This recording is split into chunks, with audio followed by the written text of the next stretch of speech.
لله رب العالمين. اللهم لك الحمد كله ولك الشكر كله وبيدك الخير كله وإليك يرجع الأمر كله علانيته وسره. فأهل أنت أن تعبد وأهل أنت أن تحمد وأهل أنت أن تذكر وأهل أنت أن تشكر وأهل أنت أن تطاع. لك الحمد حتى ترضى ولك الحمد إذا رضيت ولك الحمد بعد الرضا. لك الحمد بكل نعمة أنعمت بها علينا في قديم أو حديث أو خاصة أو عامة أو سر أو علانية. لك الحمد بالإسلام ولك الحمد بالإيمان ولك الحمد بالمال وبالأهل وبالمعافاة. بسطت رزقنا وكبت عدونا وأظهرت أمننا وجمعت فرقتنا. ومن كل ما سألناك ربنا أعطيتنا. فلك الحمد كثيرا كما تنعم كثيرا ولك الشكر كثيرا كما تجزل كثيرا. لك الحمد على كل حال. وأشهد أن لا إله إلا الله وحده لا شريك له رب الوجود تعالى أن يحيط به علم العباد بلا شرك عبدناه. هو الذي خلق الأشياء من عدم وكل شيء يسبحه ويخشاه. انظر تأمل تفكر سوف تعرفه في كل شيء وتوقن أنه الله. فكل من حولنا فينا يذكرنا إذا نسينا بأن الخالق الله. من ذا الذي يسمع الشكوى ويرفعها ويستجيب لخلق الله إلا هو. من يكشف السوء غير الله موجدنا. إن مسنا الضر من ينجينا إلا هو.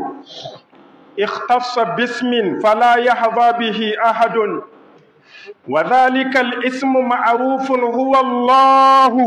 الله الله الله الذي سجدت له العوالم لا معبود إلا هو. وأشهد أن محمدا عبد الله ورسول الله وحبيب الله وخليل الله وصفي الله وخيرة الله من بين الورى أجمعين. أرسله الله بالهدى ودين الحق إلى كافة الناس شاهدا ومبشرا ونذيرا وداعيا إلى الله بإذنه وسراجا منيرا. بلغ الرسالة وأدى الأمانة ونصح الأمة وكشف الغمة ومحى الظلمة وأنار الطريق وأبان السبيل وتركنا على محجة بيضاء ليلها ونهارها سواء لا يزيغ عنها إلا هالك. فصلوات الله وتسليماته عليه وعلى آله وصحبه الطيبين الطاهرين. جعلنا الله تعالى من أتباعه وأنصاره وأحبابه وأحزابه المفلحين في الدنيا والآخرة. اللهم ارزقنا في الدنيا زيارته وفي الآخرة شفاعته وفي العمل متابعته وفي القلب محبته وفي النوم رؤيته وفي الجنة مرافقته برحمتك يا أرحم الراحمين يا أكرم الأكرمين يا رب العالمين. أما بعد عباد الله، خلقنا الله تعالى لنعبده وما خلقت الجن والإنس إلا ليعبدون. فلا تنتهي العبادة بانتهاء شهر رمضان، فإن رمضان كما انتهى سينتهي كل شيء ويفنى ويبقى وجه ربك ذي الجلال والإكرام. فالله سبحانه هو الحي القيوم. فلا تتوقف عن العبادة دون الموت. واعبد ربك حتى يأتيك اليقين. أيها المسلمون، استصحبوا دينكم في الأسواق والأسفار والمكتبات والمناسبات، وتركوه يظهر في البيع وفي الشراء وفي الزواج وفي الذهاب وفي الإياب، وحققوه في أبنائكم وزوجاتكم وأنفسكم.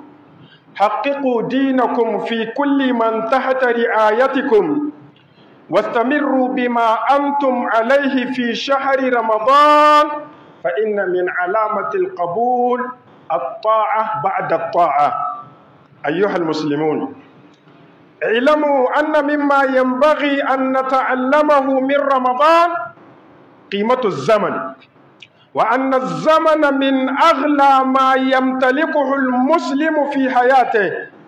ولو أن أحدا ترك الصيام بدون عذر شرعي وأراد أن يصومه الآن بعد مضي رمضان لما تقبل منه ذلك. وهكذا الصلوات والزكوات والحج والأعياد فكلها مرتبطة بالزمن. ولهذا يقول عبد الله بن مسعود رضي الله عنه: ما ندمت على شيء ندمي على يوم غربت شمسه نقص فيه أجلي ولم يزد فيه عملي. فالزمن من أجل النعم وهو عمر الحياة، ولهذا جعله الله تعالى، ولهذا جعل الله عز وجل الليل والنهار من أكبر الآيات والتي امتن الله عز وجل بها على عباده. ومن آياته الليل والنهار والشمس والقمر، لا تسجدوا للشمس ولا للقمر واسجدوا لله الذي خلقهن إن كنتم إياه تعبدون. وجعلنا الليل والنهار آيتين فمحونا آية الليل وجعلنا آية النهار مبصرة لتبتغوا فضلا من ربكم ولتعلموا عدد السنين والحساب، وكل شيء فصلناه تفصيلا. بارك الله لي ولكم في القرآن، ونفعني وإياكم بما فيه من الآيات والذكر الحكيم. أقول ما تسمعون وأستغفر الله العظيم الجليل لي ولكم ولسائر المؤمنين والمؤمنات من كل ذنب وخطيئة، فاستغفروه إنه هو الغفور الرحيم.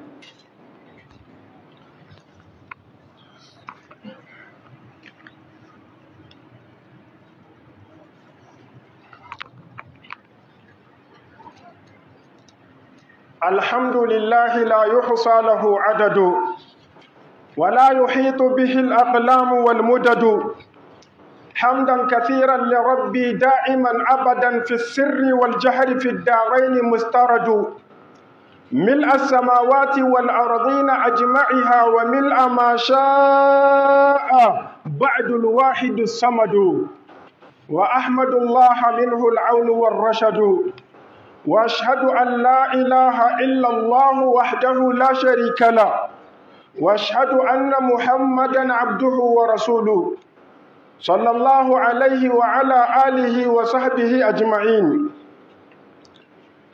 bayan haka ‘yan uwa musulmi, abinda huɗuba ta yi bayani a kai, bayan godiya ga Allah da yabo da jinjina da salati da sallama ga manzon tsira sallallahu alaihi wasallam, mu sani ya ku bayan Allah, Allah ta'ala ya halicce mu ne saboda mu bauta mai shi kaɗai, kamar yadda ya faɗi ya ce ban halicci aljannu da mutane ba sai don su kaɗaita ni da bauta.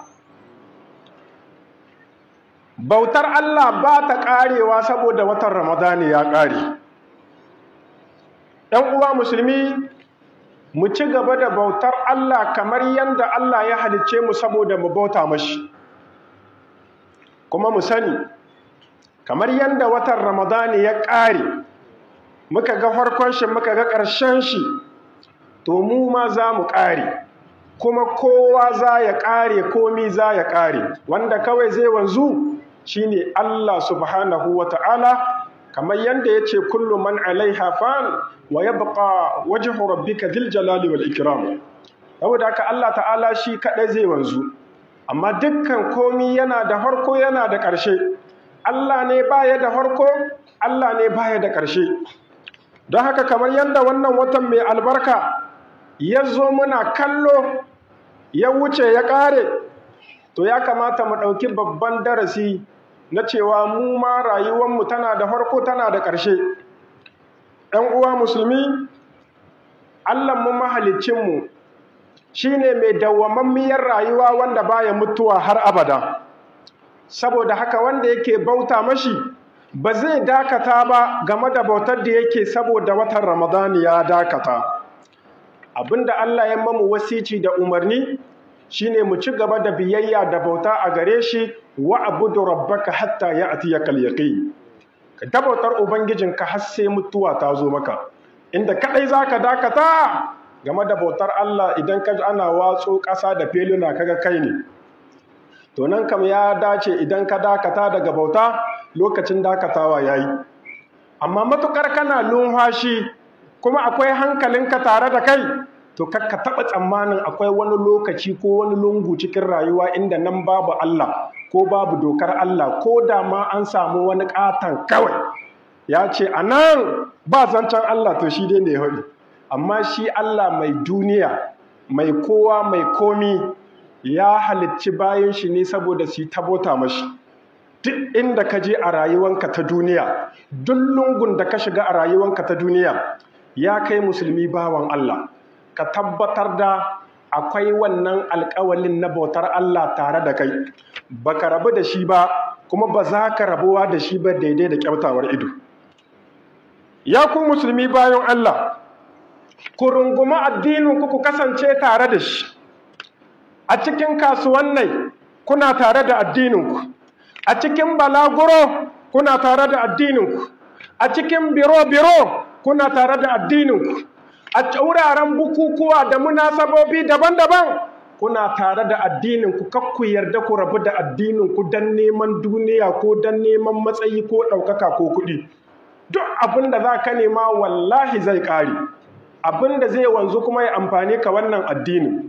Kar ƙuncin rayuwa ko wahalhalun rayuwa su sa ka ce za ka yi waci da addini ko da minti ɗaya ne. Kar ka yarda da wannan. Allah yana da talala da yake yi ma bayan shi ta inda ba su yi zato ba. Sai ka shekara 100 kana bautar Allah, Allah ya maka talala ta minti 5 ka zama sanadiyar shigan ka wutar jahannama.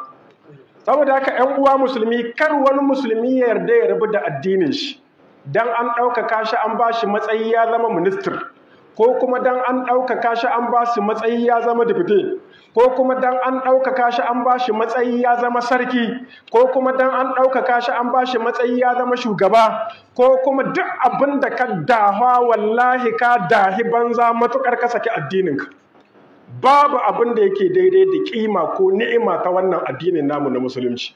Saboda haka ‘yan uwa musulmi, wannan huɗuba tamu ta bayan Ramadana kai tsaye tana faɗakar da mu akan cewa mu riƙe addinin mu riƙo na gam irin roƙon sai dai a kashe tsohuwa akan daudawata. Da a raba ka da addinin ka, gwamma a raba ka da matsayin da aka baka, koma wani iri ne. Da a raba ka da addinin ka kai ƙunƙurs kan kusu, da a raba ka da addinin ka billahi lazi gwamma a raba ka da ranka. In dai ka tafi da addinin ka wallahi tallahi gwamma a raba ka da rayuwar ka ya zama ba kashe ɗa. Ya fi a ce an ma dubara ko wayo, an baka buhuwan haci ka koma Kirista ko na shinkawa ko na masara, ko ka rabu da addinin musulunci, ko kuma an nuna ma musulunci daidai yake da sauran addinai. Ƙarya ne. Addinin musulunci uban addinai ne, shi ne tsohon addinin da tun ba kowa ba komi, shi ne addinin Allah. Lokacin da Allah bai halicci halittu ba, shi ne addinin mala'iku. Bayan ya halicci annabi Adam, da shi annabi Adam ya bauta ma Allah. Annabi Adam da ya wuce, annabawan da suka biyo bayan shi, annabi Nuhu, annabi Zakariya, annabi Yahaya, annabi Isa, annabi Musa, cikamakon annabawan Allah, annabi Muhammad sallallahu alaihi wasallam, annabawa rankatakaf gaba ɗaya kaf tun daga farko har ƙarshe wallahi babu annabin da ya zo da yahudanci, billahi lazi babu annabin da ya zo da kiristanci, wallahi tallahi da musulunci suka zo shine addinin annabawan Allah, kamin annabawa shine addinin mala'ikun Allah, kamin mala'ikun Allah shine addinin Allah, shine zaɓin Allah, shine abinda Allah ya zaɓa. In ka yi shi kan mutu kana yi za ka dace kuma Allah zai maka kyaukyawan sakamako. Idan ka sake shi koma mai kakkama sunan ka kafiri abinda kake sunan shi arnanci, na haka kuma in ka mutu ka tauka asara. Babu Allah kiyaye a wannan wajen. Saboda kakka yarda ko ka rudu ka yi dibin wai akwai wani wato sulhantawa tsakanin musulunci da sauran addinai. A sulhu guda ɗaya ne. Musulunci bai hana kowane kafiri ya yi kafircin shi matuƙar akwai yarjejeniya ta zaman lahiya, amma dole ne a bar musulunci ya ce ma kafirci domin yana cikin cikar musulunci da isashi ya nuna kafirci ya ce wannan kafirci ne. Yana cikin cikar musulunci da kuma yarda da cewa shine addinin da ba kwankwanto ba tangal-tangal, yana da cikakken inci a duniya tun da aka kafa. Ba a taɓa samun wanda ya iyakance musulunci ya ce ba ku da damar ku ce kiristanci ne, ba ku da damar ku ce kafirci ne, ba ku da damar ku ce shirka ba ta da kyau, ba a taɓa yi ba kuma ba za a yi ba. Duk wanda kaga yana shirye-shiryen haka ƙarya ce yake. Wallahi babu wanda isa ya hana a ce kiristanci kafirci ne. Yomine ne kafirci ne shi, sannan haka duk inda kafirci yake duniya sunan shi kafirci. A ƙur'ani ke da kwai rubuce cewa laqad kafara, shahi aya za a yi ne. Saboda haka ƴan uwa musulmi, kafirci sunan shi kafirci, ba ya da kama ba ya da alama guda ɗaya ce, da zaran ba musulunci bane to kafirci ne. Shine kawai alamar shi. Duk abinda ba musulunci bane ba to sunan shi kafirci.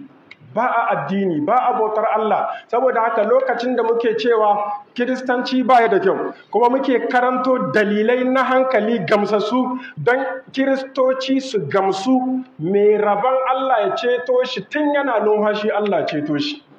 Amma da zaran mun ce mu zaman lahiya muke so, bai kamata ba mu ce kiristanci ba kyau, ba mu nemi zaman lahiya ba kenan. Ai zaman lahiya kawai shine a tsayata Allah da bauta a duniya. Allah da ya turo annabi ce mashi wa qatiluhum hatta la takuna fitnatun wa yakuna ad-dinu lillah. Annabi ya fi kowa son zaman lahiya.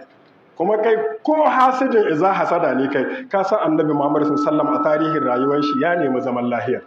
Wanda ya hijira ya zo Madina ya tar da gurza-gurzan Yahudawa masu ilimin Yahudanci, amma cikin abubuwa na farko da yayi shine neman a zauna lahiya, su yi mu'amala mai kyau, kar wani ya zalunci wani.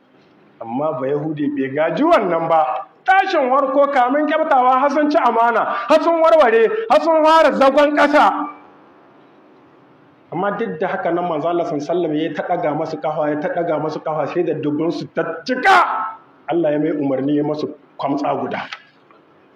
Saboda haka ƴan uwa musulmi, wannan addinin namu wallahi babu wani addini wanda Allah zai karɓa ko ya kalli wanda yi shi ranar alkiyama sai shi. Inna dina inda Allahil Islam.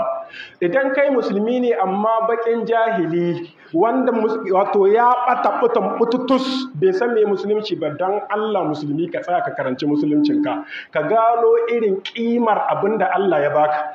Babu wani abu da ka mallaka a duniya sama gare shi. Babu. Saboda haka kakka yi ƙoƙarin don ka samu ɗaukaka ko matsayi ko don Allah ya kai ka wato a wani gurbi, ka yi ƙoƙarin cima musulunci huska. Idan kai haka za ka yi ladama. Da yawa sun yi, abin ya ƙare kansu. Saboda haka kai ma tarihi zai maimaita kanshi. ‘Yan uwa musulmi, mu yi ƙoƙari mu bar addininmu na musulunci ya bayyana a cikin saye da sayarwa namu, mu bar addininmu na musulunci ya bayyana a cikin auratayyanmu a matsayinmu na musulmi, mu bar musuluncinmu ya bayyana a cikin dukkanin motsinmu, a cikin tahiyanmu da dawowanmu. ‘Yan uwa musulmi, mu tabbatar da musulunci a cikin rayuwar ‘ya'yanmu, iya maza da mata, mu tabbatar da wannan musuluncin a cikin rayuwar matanmu, mu tabbatar da wannan musuluncin a cikin kawunanmu. ‘Yan uwa musulmi, dukkanin wanda yake ƙalƙashinka, kakka yarda da ya zaman shi ƙalƙashin ka sai ka tabbatar da cewa ba zai rena addinin ka ba na musulunci ko da shi ba musulmi bane. Ya kasance ƙalƙashin ka amma ya girmama addinin ka kadai zai zama ƙalƙashin ka. Dan haka wanda suke ƙalƙashin ka kuma musulmi lalle ne kai iya ƙoƙarin ka wajen ganin musulunci yana bayyanuwa a aikace tattare da su. Mu ci gaba da bautar ubangijinmu ƴan uwa musulmi kamar yadda muke yi a cikin watan azumi. Watan Ramadan ba shi muke bauta ba, Allahn watan Ramadan shi muke bauta, shi kuma yana nan cikin sauran watanni, yana nan cikin Shawwal, cikin Zulqa'da, cikin Zulhijja, cikin Muharram, dukkanin watannin shekara. Allah nan yana nan shine mai dawwammamiyar rayuwa, shine Allah da baya gusawa, mai bautar rana tana faduwa, mai bautar taurari da wata suna hakewa. Amma mu Allahnmu yana nan dindindin baya gusawa, yana kallon mu a kowace kyaftawa. Kenan me yasa bawan Allah da kan rungumi Qur'ani kana ta karatu, me ya kawo ka tsaya yanzu saboda Ramadan ya wuce, ko ka aza shi ma Allah ya wuce tare da wucewar Ramadan? Bawan Allah da ya dagargaje yana ta taimakon ƴan uwan shi makusanta da ƴan uwan shi musulmi, yana ayyukan alkhairi, yana sadakoki, me ya kawo ka yi stop? Baka zo stop ba, sai an shiga kabari ne ake yi. ‘Yan uwa musulmi, dukkanin waɗanda suka aikata ayyuka alheri, sallolin nan na nafilfili da muka yi ta yi, ba cikin Ramadanu ba ne kaɗai ake yi, ka ci gaba da yi, Allahn da kake mai yana nan kuma yana gani kuma zai karɓa. Saboda haka ‘yan uwa musulmi mu ci gaba da riƙo da addininmu bayan wucewan wannan wata mai albarka. Mu sani ‘yan uwa musulmi yana daga cikin muhimman ababe wanda ya dace a ce mun karanta a cikin wannan babban makarantar ta watan azumi. Mu gano cewa wato lokaci yana da ƙima, lokaci yana da muhimmanci, lokaci yana da matuƙar tsada a wajen mu musulmi. Bai kamata ba mu tsaya mu rafashe mu lalace muna buga misali da kafirai wajen wato ba lokaci muhimmanci. Mu musulmi mu ne ya kamata a ce mun yi kowa sanin muhimmancin lokaci. Bari in baka misali dan ka gane musulunci gaba ɗaya an tsara mama bautar Allah ma tare da lokaci. Yanzu ba azumin Ramadan muka yi ba, dan girman Allah inda an samu wani ɗaya daga cikin musulmanmu ya ce ba yayi tunda Ramadanin nan ya kama yayi zaman shi bai yi ba. Sai da Ramadanin nan ya wuce kuma bai da uzuri na shari'a ko guda, sai da Ramadanin nan ya wuce kawai yau sai ya tarka ya ce ta da na ce ba ni amma dai yanzu zan yi mashi, da wa yake da Allah, da na ce ba zan yi mai azumin ba amma dai yanzu zan yi, don haka zan fara daga gobe ni ma sai na yi 30 ba ɗaya. Azumin shi ya yi. Duk jahilcin jahili, duk duhun kan musulmi ya tabbatar da cewa wannan shiriri ta yake ba azumi. Me yasa? Saboda a karantar da mu musulmi lokaci yana da muhimmanci, yana da kima. A cikin lokacin da Allah ya ɗiba ya tsara mama mu yi mai ibada, da mun kiya in lokacin ya wuce ko mun yi zero, wannan ba mata cikin lissahi, bal in ma ba mu yi sannu ba, wanda ya haka zai zama ma zunubi zai samu a madadin lada ko ya zama laihin shi ya ƙara girma domin izgili yake ma Allah, ya rena Allah. Sallolinmu da muke guda 5 kaf tare da lokaci Allah ya tsara musu. Inda an samu musulmi lokacin azahar yayi kawai ba uzuri ko guda yayi kwance ya ce billahi lazi shi ba zai yi ba yanzu, sai an yi sati 3 sai ya ce bari in zo dai in yi azahar kin nan da na kiya ta yi, wallahi tallahi ba ta yi ba, Allah ku kallon shi bayi. Saboda mi? Saboda ya ƙi yin amfani da lokaci da Allah ya bashi. Aikin hajji, ai kowa san yanzu ba lokutan aikin hajji bane. Kawai sai a samu wani mutum da ihrami yana labbaika Allahumma labbaika, yana kewayen Ka'aba a ce kai me kake, ya ce hajji. Ko mun jahilcin musulmi ya san da wannan shiriri ta yake ba hajji ba. Saboda me? Saboda akwai lokaci da Allah ya tsara wanda cikin lokacin yake so a yi. In ba kai ba a wannan lokacin kayi banza, Allah bai kallon ka.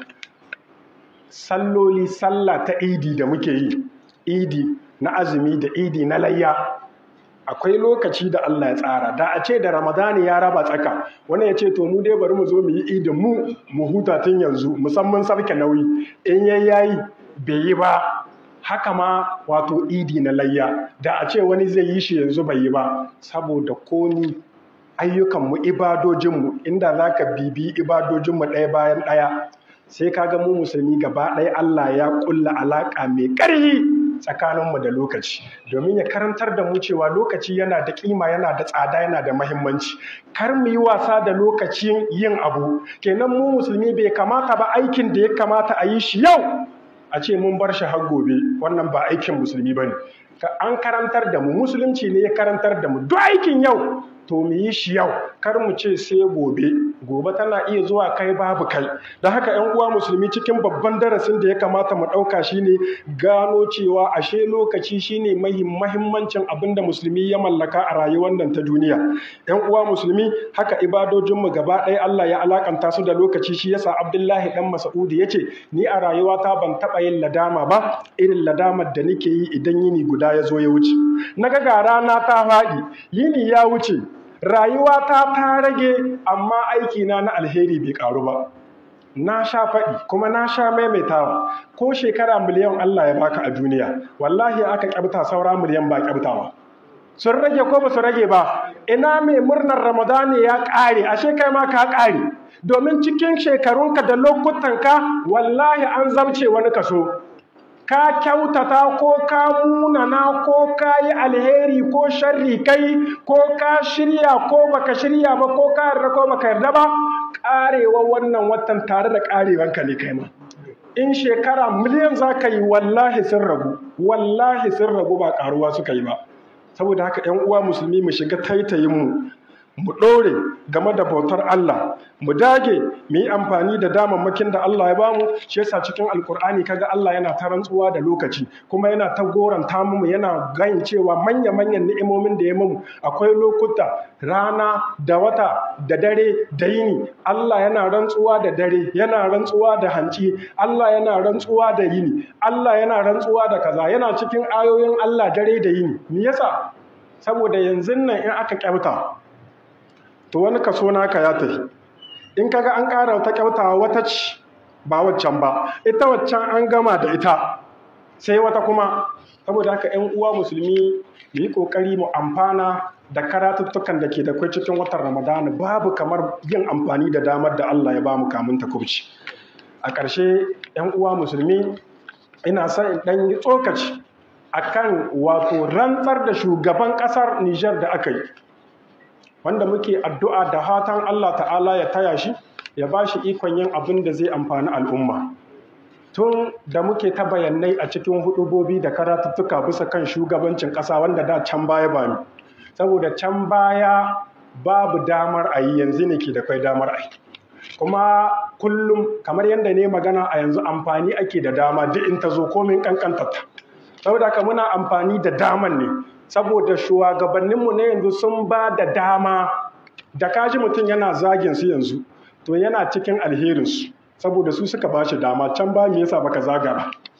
Yana cikin alherin suka zage su kuma ka sha, ka faɗi bakan magana a kansu, saboda su suka ba da dama. A can baya kwaɓa da yaɓa da aka yi, me yasa baka ce tak ba? Domin babu wannan damai. Don haka wannan naɗin da aka mashi da kuma rantsar da shi da aka yi cikin waɗannan shekarun da aka iban mashi, abinda muke fata na farko, muna fatan Allah ta'ala ya taimake shi game da yin abin da zai zamo alheri ga 'yan ƙasa gaba ɗaya. Na biyu kuma muna faɗakarwa ga dukkanin wanda yake da ikon ya isar mai da saƙo, don Allah ku isar musu cewa mu a nan Nijar babban abin da ya kamata a dukkuɓa a kan shi, a bashi muhimmanci, shine abinci, tuwo. A wuce matsalar abinci, sannan a fara zancen ci gaba da ɗaukaka da kaza da kaza. Billahi lazi, da zaran mutane ba su gama ƙoshi ba, to duk wani tsari da duk wani abin ga wallahi zancen banza ne. Za a jima ana alheri, mutane ko ganin shi ba su, saboda yunwa suke ji. Saboda haka muna kira ga wannan shugaban ya yi ƙoƙari iya ƙoƙarin shi ya gani, tare da taimakon Allah da kuma addu'o'inmu da fatanmu na alheri da za mu ci gaba da yi, a yi ƙoƙari a ga cewa abinci ya wadaci ƙasar Nijar. Karka ce a zancen abinci ci baya waye, a akwai buƙatar shi, ka sani in kai ƙoshe kake kalli makwabcinka. Saboda haka 'yan uwa musulmi, wannan shine fatanmu, shugaba ko kuma shugabanni su mai da hankali sosai a wajen samar da cimaka. Zancen Nijar ta je neman abinci wani waje, ba mu san wannan. Muna son ya zama ya ƙare daga wannan lokacin, ya zama sai dai mu hudda mu kai ma wasu. in saye zasi, in taimako da tallahi zami, kuma yin kwance akan wata proje ko wata ONG ko wata jama'a ta zo ta kawo tallahin abinci dan girman Allah ku kawo ƙarshen shi a Nijar. Zancen a ce an taimaka an tallafa ku kawo ƙarshen shi a Nijar. Wannan Nijar ƙasa ce mai albarka, Allah ya sanya albarka cikinta. Ko in babu ba ku da ƙattai wanda za su yi noma, ku ɗebo 'yan kaso ku daina ci da ƙattan banza. Ku ɗebe su yi noma gwalgwadon laihinka, gwalgwadon nomanka, gwalgwadon da za ka nemo ma mutane abinci. Da haka 'yan uwa, wannan shine saƙonmu na farko wanda muke isarwa zuwa ga shugaba, Allah ya kama mashi ya bashi sa'a. Ya sani cewa babu abin da yake da muhimmanci ga ɗan adam, don ɗan adam in bai ci ba ya ƙoshi, idan akwai yunwa ko addini bai iya. Bautar Allah ma ba zai yi ba, ai shi yasa yake zama abun mamaki da abun dariya ga masu kuɗin da suka dage ga gina masallaci sun kasa gina masallaci. Ai sai an fara gina masallaci sannan ake gina masallaci. Zai ga ba wai masallata ba, limamman ma cikin yunwa suke da fatara. Amma kowane alhaji Allah ba shi dukiya da ake insha Allah yana sha hotun biyo masallaci zai. Yau saka ce ma haka nan ake. Sai an fara gina masallata sannan ake gina masallatai. Don haka sai an fara gina ƙasa sannan ake gina ƙasa. Idan ba a gina ƙasa ba, kowa da ƙasa ƙaye-ƙaye, to ga an gina ƙasa yawa za a gina ma. Banza wuhi kenan. Saboda haka lalle abin da ya fi dacewa shine a mai da hankali wajen neman a samar da cimaka wadatatta, kuma duk wani abin rayuwa ko wasu kayan marmari. Wannan ƙasai tamu mai albarka yana yi, an sha jarabawa, ana ta faɗi kawai ba a yi ne. Wannan universitetin da ke da kwai cikin Nijar, a ce na university wannan ɗaliban suna karatun noma ne, yau su yi shi a aikace mana. Su huto a ba su hilaye da dakatarorin nan wanda suka karanci noma, ba zan ca a shige kalasu ba ne ana zana a'a. Aka ce kare ana biki a gidanku, ya ce mu gani a ƙasa mana. Wallahi tallahi abin da ke daidai shine 'yan university su fito su shiga gona. Dakatarorinsu masu koya musu noma da cewa a noman da muke na gargajiya na jahilci ne, kai wahala ce muke, ba haka ake ce masa ba, sai su yi taba manoma dariya, to ku fito ku yi. A yi aiki da wannan ilimin a aikace. Saboda haka don girman Allah ku ba da muhimmanci wajen nema ma al'umma ci maka. Don haka muna addu'a da fatan alkhairi cewa dukkanin waɗanda suka dahi madahun iko a lokacin Allah ya kama musu ya ba su sa'a, Allah ya datar da su game da yin abin da zai amfani al'umma, Allah ya tsare su game da zalunci da cuta da babakere da ha'inci. Ubangiji Allah ta'ala ya ba su iko da sa'a na yin abin da zai zamo daidai kuma ya zama alheri. Sannan sakona zuwa ga mu kuma bayan Allah talakawa mu da ake mallaka, don Allah mu kame bakinmu da cece ku ce, mu ci gaba da yin addu'a da fatan alheri. Wannan ƙasar ko ka yarda ko baka yarda ba, in ta gyaru har da kai ciki, duk zagin da za ka yi, duk bubbuntar da za ka yi, in ta gyaru kai ma sai ka ci amfanin gyaruwarta, in kuma ta ɓace kai ma sai ka ɗanɗana kuɗarka. Saboda haka 'yan uwa musulmi, mu daina cece ku ce da tacce kaza da kaza da kaza da kaza, mu zo mu yi fatan alheri mu yi addu'a. Akwai wata matsala da muke da ita, ba 'yan Nijar kaɗai ba, kusan Afirka ne gaba ɗaya muna da wannan matsala. Shine muna da duhun kan da ba mu gano alheri sai ya wuce da jimawa muke gano shi. Duk lokacin da alheri ke tare da mu to zagin shi muke, ce ya bala'i ko shi yayi kaza, sai ya wuce sai mu ce kai Allah sarki, Allah sarki. Ina da babban misali a wasu shugabanni, ba sai na faɗi sunansu ba, a nan Nijar, lokacin da suke shugabanci ba irin zagin da ba a masu, ba zagin da ba mu masu. Wani ma ɓarawan fata muka ɗora ce mai, muna kiɗi muna rawa muna macuta azzalumai, amma da suka wuce sai muka ce ashe Allah ta'ala ya ba mu arziki mun saki. Bayan wucewarsu sai muka dawo, to yanzu ma haka nan ne, kana ga halin da ake ciki yanzu. Har yanzu akwai 'yan Nijar waɗanda suke da ɗanyen kai, suna nan suna bubbutai suna cewa ai kaza ai kaza ai kaza ai kaza, in ya ga muci ya ce ciyaci, in ya ga wannan ya ce mugun abu ne, in ya ga wannan ya ce bala'i ne. Haka yake, baka jin ya dawo yana yabo yana fatan alheri sai abin ya wuce. To mu zama zami kullum masu duhun kan da ba mu gano alheri sai ya jima da wucewa. Lokacin da ya tunkaro ba mu da ilimi, ba mu da basira, ba mu da wayo wanda za mu gano wannan alheri ne ya tunkaro. Sannan lokacin da yana ga hannunmu, kallon shi ma muke da kallon mugun abu muke mai. Mun rungumi kaza amma muna mata kallon agwagwa, mun rungumi rago muna mai kallon kare. sai in ya subulbulce da ya faɗi daga hannunmu sai mu ce ashe rago ne billahi lazi har da hannun shi. To ya kamata mu gano cewa wannan ya sha waruwa ba yanzu bane ba. Mu shiga taitayin mu in ma sharri ne ko alheri kai da ya roki Allah, wanda ya roki Allah bai tabewa. A ƙarshe muna isar da ta'aziyyar mu ga al'umman musulmi saboda rashi da aka yi na wani babban malami daga cikin shahararrun malamai masu karantar da addini a makwabtan mu Najeriya, shine Dr. Idris Dutsen Tashi, wanda yana cikin malumma masu ƙoƙari. Wato Allah ta'ala ya gafarta mashi kurakuran shi, Allah ta'ala ya yahe mai kurakuran shi, ayyukan shi na alheri kuma Allah ya karba, inda ya daidai Allah ta'ala ya karba mai daidai ɗin shi, ya sa aljanna ce sakamakon shi, inda ya kuskure da ya tuɓa-tuɓai Allah ta'ala ya yahe mashi, Allah ta'ala ya sa ayyukan shi na alheri su rinjayi na sharri, Allah ta'ala ya sa aljanna firdausu ce makoman shi. Kamar yadda a cikin wannan watan na Ramadan da ya shuɗe mun yi rashi, akwai malumma da suka rasu a cikin garin na Maradi. Daga cikinsu akwai wato Malam Sanushi, yana cikin malumma waɗanda suke karantarwa a cikin garin nan, wanda suke farkon kafa makarantun islamiyya a cikin garin nan, ya kuma har ya rasu yana cikin masu karantarwa bai daina ba. Muna fatan dukkanin al'umman musulmi wanda suka riga mu Allah ya yi musu, Allah ya karɓe su, Allah ya kyautata makomarsu, wala haula wala quwwata illa billah. Sai da sallah.